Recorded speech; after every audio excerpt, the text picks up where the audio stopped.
Joe's Inner Child Podcast. I think that there are ways in which Black Panther could be pointed at as being the single most important piece of Afrofuturism because of its reach. Yeah. What it did, its cultural acceptance. It changed the game.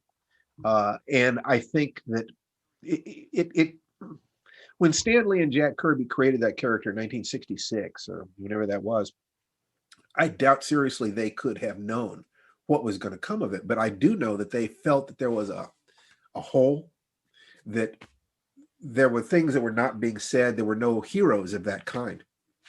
And bless them for creating it. Yeah. Go ahead. Go on. No, you are more interesting than me. I was just going to say, I love the fact that, I mean, I don't know how many times Black Panther appeared before Christopher Priest's run, but they did start turning to Black creators to write Black Panther. So there was Christopher Priest and Reggie Hudlin, and he also did that animated series on BET, which was a direct adaptation of that. I loved it. Great. We were talking about it yesterday in my house, talking about the stop motion series on BET. It had a great cast. And Reggie Hudlin? Yeah. Yes, that was wonderful. It's really, I mean, it had a stellar cast. It was sort of like almost like the Ryan Coogler version on a smaller scale because so many big stars were in it. And Reggie Hudlin cannot be over credited. He did so much. He created so much, and he did so much. He created the character Shuri, who's a fan favorite, of course. Yes. It's an amazing time to watch this happening, and I think that a lot of people tend to forget how long it took us to get here. Yeah. And how little, it hit like a thunderbolt because there was such a vacuum.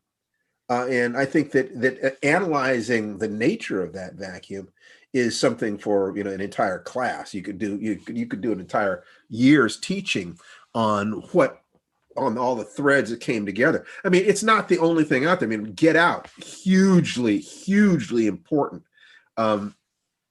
Cisco on Deep Space Nine, hugely important. So you have these moments, these things that you take a look at everything that had to change in order for this to happen, and that I think led to a real feeling of responsibility on the part of the creators for the sins of the father. Yeah, sins of the king. Sins of the king.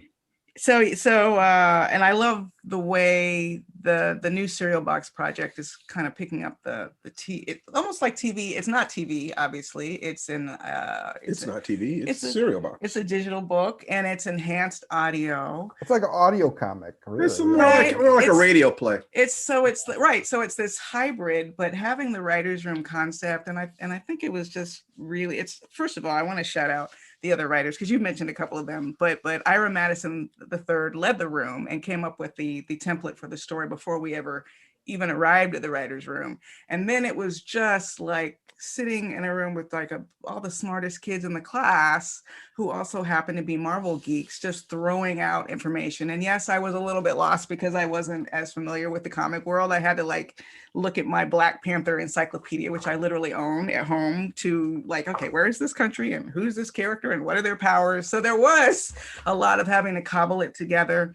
But it was really, really, really exciting to be able to put this together with Jeffrey Thorne. And as you mentioned, Mohale Mashigo as a South African writer. She's amazing. And the sense of, and also the way she was able to address real world issues, especially I think in her chapter, having to do with apartheid and rebuilding after apartheid, and all of that becomes relevant in the story. I think that was a real win for us that we were able to get her in the project.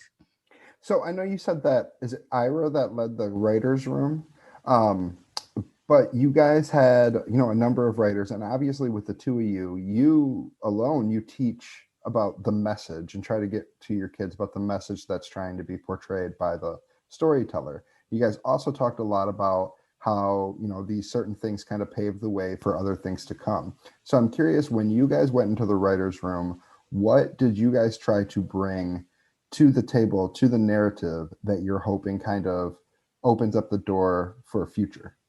I think that there's two ways to look at that. One is about what happened in the writer's room, and the other is a larger question that's lurking underneath that one that just has to do with what is it that you try to bring to the work. So, yeah, because the Fee, why room don't was you only deal like with it first? 2 days, like that very beginning, 2 days in the room. And then there's like most of the time where all the writers went off on their own, doing their drafts, reading each other's chapters, you know, making sure everything's in line. So how do you fit as like a single component as a part of a larger whole? It's not easy, you know, in all screenwriting, really. Planning is everything. The treatment is everything. So you can't have a set of disparate writers and say, okay, here, your chapter, go, and expect it to be something anybody would want to read.